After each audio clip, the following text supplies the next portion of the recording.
আসসালামু আলাইকুম মামা। ওয়ালাইকুম সালাম। ভালো আছেন? ভালো। মামা আপনি কিরকম খবর আনছি আপনি জানেন? না, আপনি রোজায় তো আমার দাওয়াত দিছুন, বড়াইতে দাওয়াত দিছুন, না, বড়াইতে সময় কুরবানি দিছুন। কিছু না। কেরে কুরবানি দিছুন না কেরে? আমার তো নাই। আমার দেশ শ্বশুর নয় শাশুড়ি নাই, আপনি জানেন নি? জানি। জানেন না আপনি মামা শ্বশুর হইয়া আমার কি দাওয়াল। আপনি এই দেশে বড় রোজাই দেশের সময় দাওয়াত দিছেন না, বড়াই দেশের সময় দাওয়াত দিছেন না, বড়াই দেশের সময় গুস্ত পাঠাইবার কথা আছেন নি, পাঠাইছেন না। সেলামি এটা এখন কই, সেলামি কই, সেলামি লাগে আজকে আমি খবর দিয়ে আপনার আজকে আনাইছি। কারণ আমার সেলামি দেন, কারণ আমি সালাম করলাম, সেলামি দেন, সেলামি দেন। আমি তো জানি না। হ্যাঁ জানলে তো ছেলে মিলে এলাম।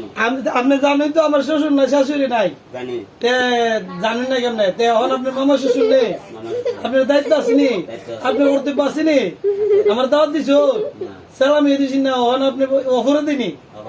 হ্যাঁ এরকম ভুল আর হইব? হ্যাঁ বালাটের বুঝছেন? বুঝছি। হ্যাঁ এরকম যাতে ভুল না হয়। আর আমি যেহেতু আমি দাওয়া আপনার ডেকে আনছি, দাওয়াত দিয়ে আনছি, আমার পক্ষে দেখ আজকে আপনার সালামি দিয়ে দিয়েছি। এটা আপনি মামানি রে আর আপনি খরচা করেন।